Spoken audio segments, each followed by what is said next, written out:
Coming up on Life, Part 2. If you're old, is it better to be white, black, Asian, or Hispanic? A provocative question, but we'll take it on. And later, you want to be vital and strong until the very end. We'll meet a woman who knows what you and our government should be doing about that right now. Plus, best-selling author Linda Fairstein on how her two careers came together to create a storybook ending. All coming up on Life, Part 2. Major funding for Life Part 2 was provided by the Atlantic Philanthropies, engaging many to improve the lives of and achieve health and economic security for older adults. And by MetLife Foundation, celebrating the wisdom, talent, and experience of older adults. MetLife Foundation proudly supports Life Part 2.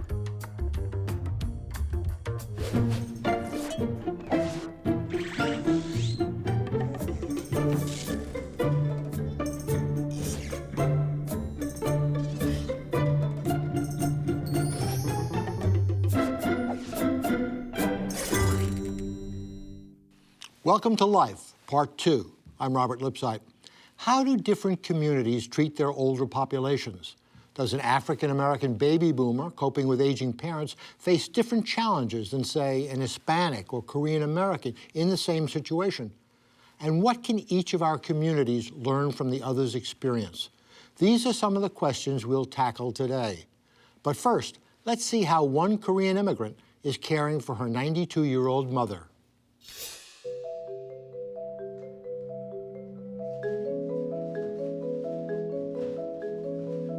I cannot imagine my life without my mother. I lived with her throughout my life, and without her devotion, we would not been here today, actually. That's how I feel. She's losing her memory, and she does not have a notion of what she's doing, you know. The other day, she asked me how many children I had. You know, when you get a question like that, oh my God, what's happening with mom? Doctor advised me to send her to nursing home. But if I send her to nursing home, she would not get Korean meal, which is really crucial for health and sustain her life, actually. And if I send her to nursing home, she would not be able to communicate at all. So sending her to nursing home was not my option. So I tried to find the home health aide who could speak Korean and cook Korean meal, but there wasn't anybody available in Philadelphia area. 엄마 약 잡수세요. 이거. It was really difficult. It was burden to everyone in the family. And luckily, about 3 or 4 months after, I heard somebody is coming from Connecticut who has a license. So I immediately hired her. One, two, 위로. In Korea, parents are usually children's responsibility. But here, the system takes care of elderly.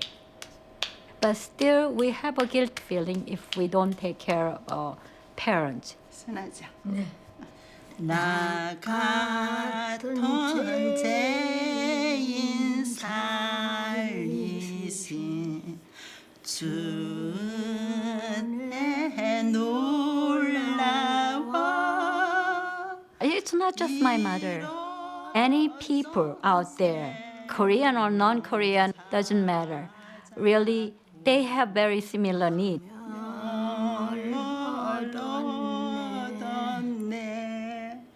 이거는 부르면 슬프지, 어머니. But my mother has added need because of a language barrier and food need, cultural barrier.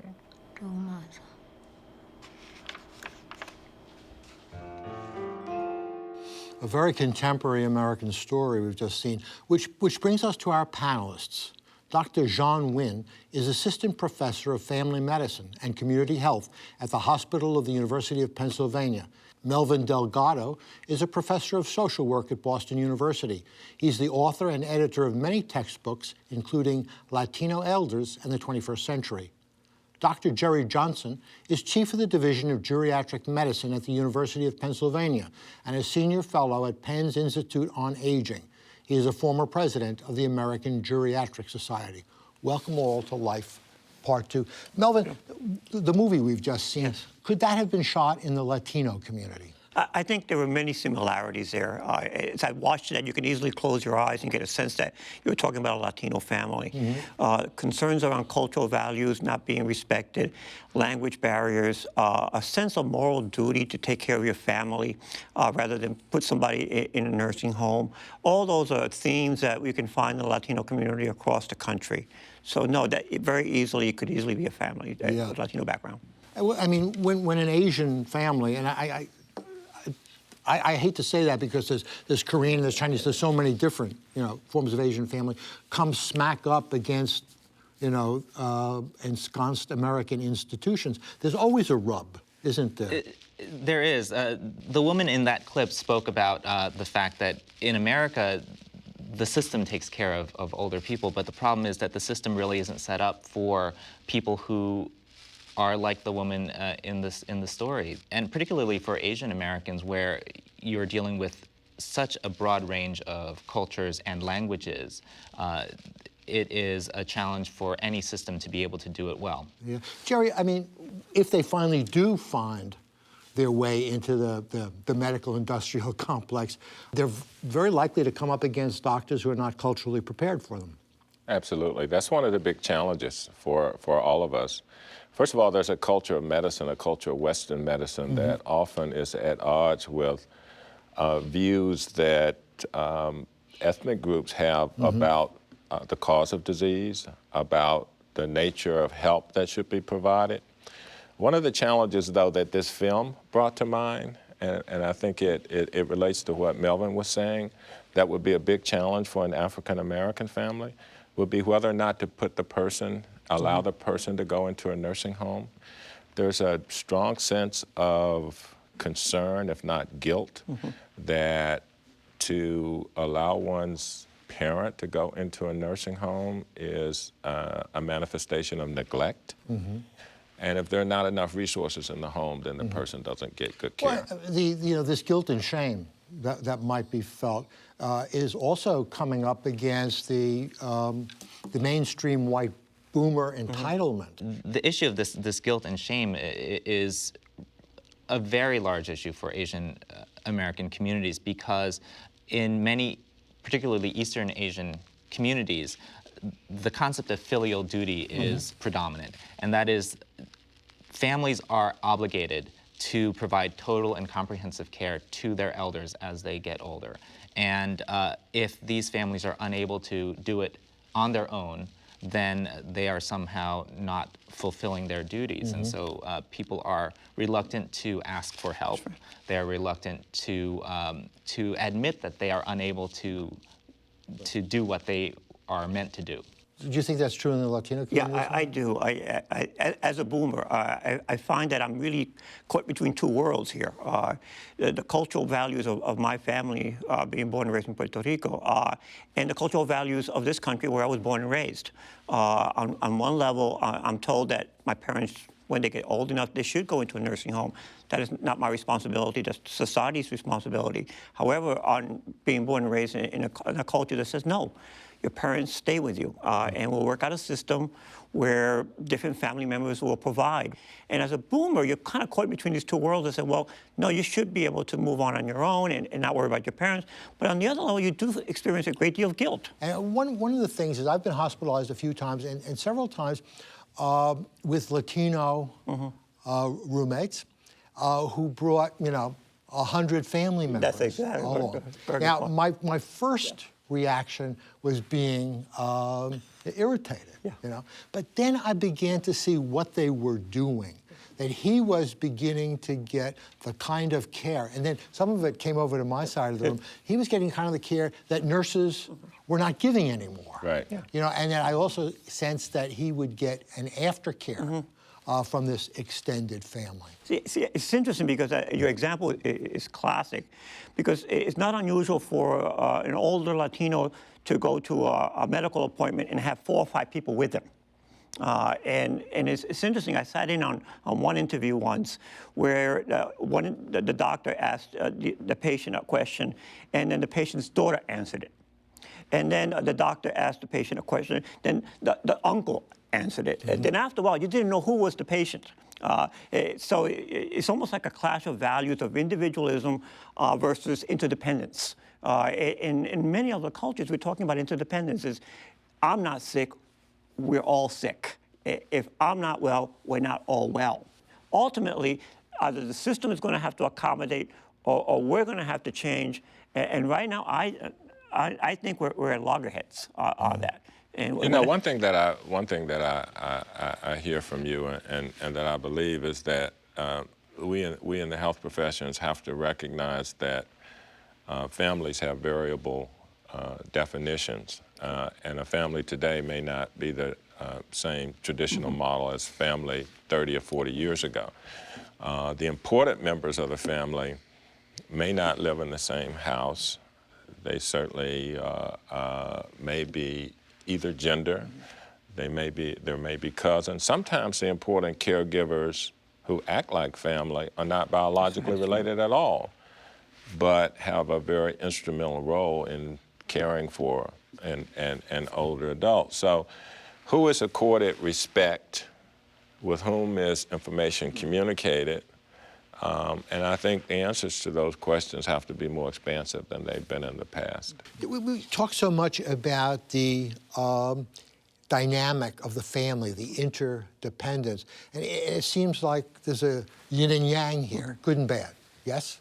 I think there is. The good part is that you're never alone, and you always have people around you who can help you. So at least from the Latino community, I see a lot of positives. I see tension, to be quite honest, but if I had to take it or leave it, I like it, and I would take it. And I would agree with the Asian American community as well, that this idea of collectivism is a great strength. It holds families together. It draws upon resources from various different aspects of the family.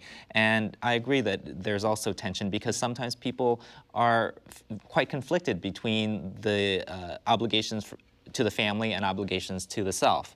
And one of the things that certainly with immigrant families that we deal with is the impact of acculturation stress on mental health.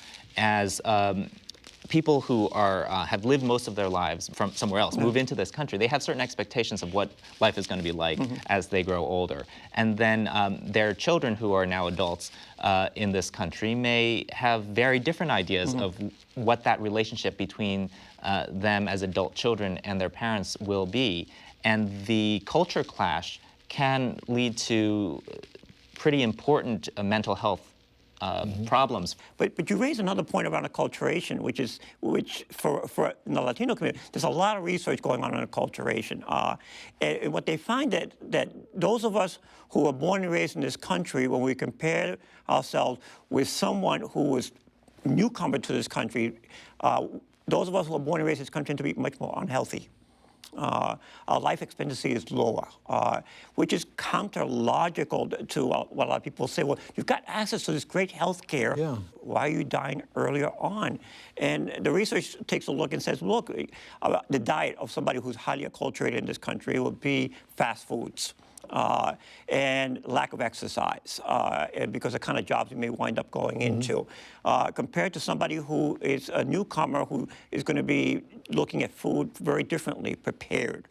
So that there's a lot more research taking a look at the acculturation factor and basically saying acculturation may get you more money, may get you more status, but it also gets you a shorter life. Let me make a comment about what Melvin said. The acculturation has resulted in some ways, African Americans being more like mainstream in their thoughts than some of the other ethnic groups.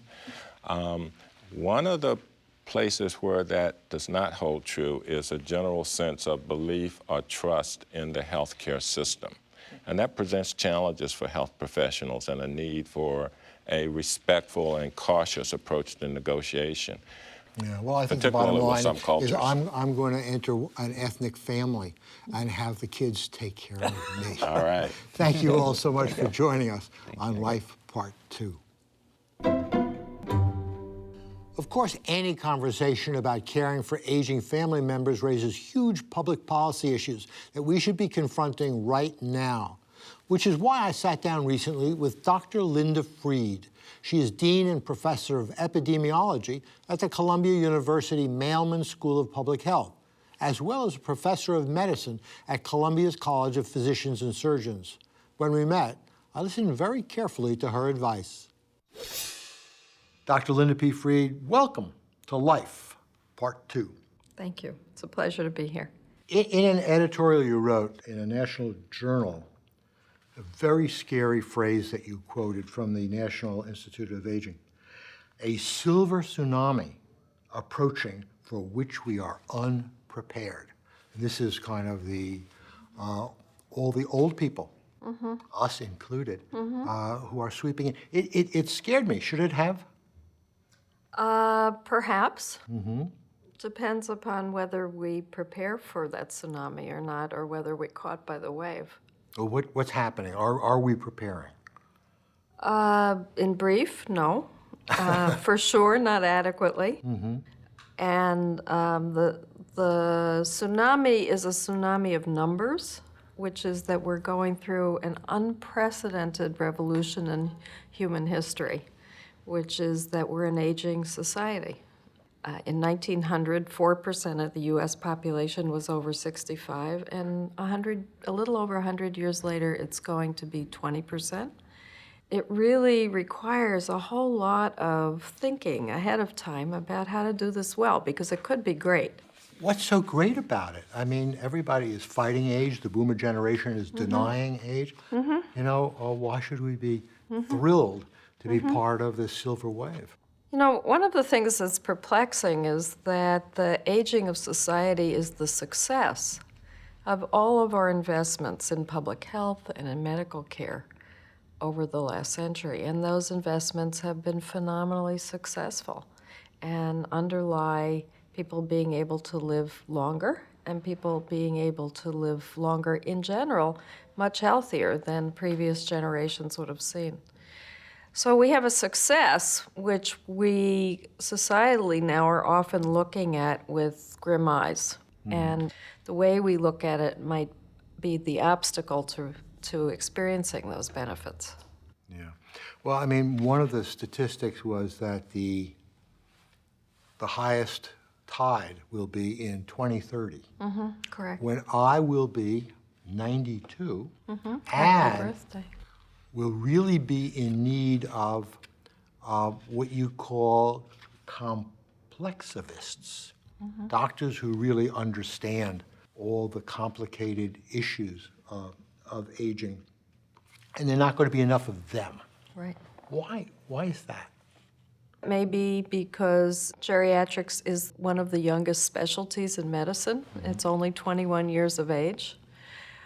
But some of it may be that the way our health system is constructed is not one that really facilitates caring for people with long-term chronic complex health problems. And physicians who are invested in caring for highly complex, often frail older patients do so at their own risk in terms of going into deficit, into debt, when they see patients who require a lot of time. On the harsh side of all of this is also that so much of medicine is really on, a heroic standard. You know, keeping people alive whose quality of life doesn't seem, worth it. And then the dark side of that, of thinking that, as we start prioritizing in a supposed time of need, that we will not be taken care of. older people properly because we'll have triaged them out of the system. We have a healthcare system which is intolerably expensive with poor outcomes, poor health outcomes compared to most of the countries in the developed world and even some of the countries in the developing world. That would suggest that we're bringing the wrong one health system to different problems, and they don't match well. And heroic measures are needed in many situations, but we are bringing them to situations where I think we create unnecessary expense because we have the wrong system. Given the power invested in me by Life Part 2, I've just made you the National Health Czar. And I want to know, this is the vetting procedure, I want to know, what are the 2 or 3 things you're going to do right away? I think I would do 3 things. One is we need to transform our health system to a caring system that is invested in the prevention of chronic diseases and conditions associated with aging, and to expert care of people with chronic conditions to prevent those acute episodes that are costly to the individual as well as to society. I would create a public health system that really knew how to do prevention of chronic diseases and was designed to interface with the health system, which we have not really done effectively. And the third thing I would do is design new kinds of ways to keep people happy, active, and engaged in ways we never envisioned before. Because we don't have roles for people after retirement in the main in this society. We are losing out on all that they have to contribute. But people have to stay active and doing things they love and that bring meaning and where they feel like they're making a difference to stay healthy along with the other things we know. And so we need all 3 approaches. And I guess one other thing that I was thinking about is in the message that, you would send out, is that we all start aging seriously probably in 40 and 50. And we should start really seriously thinking about it then. In You fact, make me wish I really had more power than I do. well, Dr. we Fried, can work on this together. We will. Dr. Fried, thank you so much for joining us on Life Part 2. Thank you. Being fortunate enough to use your experiences in a new way has to be one of the great pleasures of getting older. And that's certainly the case for best-selling author Linda Fairstein, whose latest novel is Lethal Legacy. One of the good things about getting older is that your hard-won experience of the world ends up serving you well, sometimes in ways you never expected. This is especially true for a writer like me, but it's really true for anybody. My childhood ambition had been to write fiction. My father, whom I adored, worried constantly about the unemployable literature major as he sent me off to college.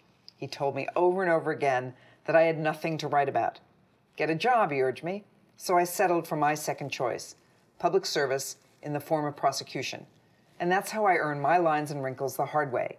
For 30 years, starting right after my graduation from law school, I served as a prosecutor in the great office of the New York County District Attorney, where my specialty became a new legal field, crimes of violence against women and children. I was a 25-year-old kid when I started the job, but years of chasing bad guys and the challenges of the criminal courtroom taught me more than I wanted to know often about the dark side of life.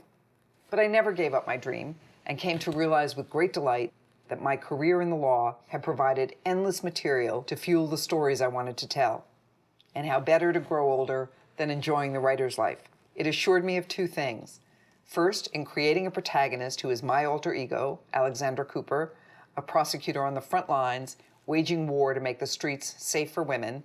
She could be younger, thinner, and blonder than I had become over time, and I could keep her that way. Alex only ages a couple of months between capers, so a dozen books later, she's only 2 years older than when readers first encountered her. And then there's the airbrushed author photo, which keeps me on library and bookstore shelves looking forever young. All of which proves that sometimes the choices that you thought of as settling turn out to be the best choices you ever made. Linda listened to her dad. Let that be a lesson to you, kids. For now, That's it for Life, Part 2. Thanks for joining us. I'm Robert Lipsyte. See you next time, older and better. Are you ready for Life Part 2? Find information, inspiration, All I can tell you is getting old is not for sissies. and insight on life after 50 on pbs.org. Thank you.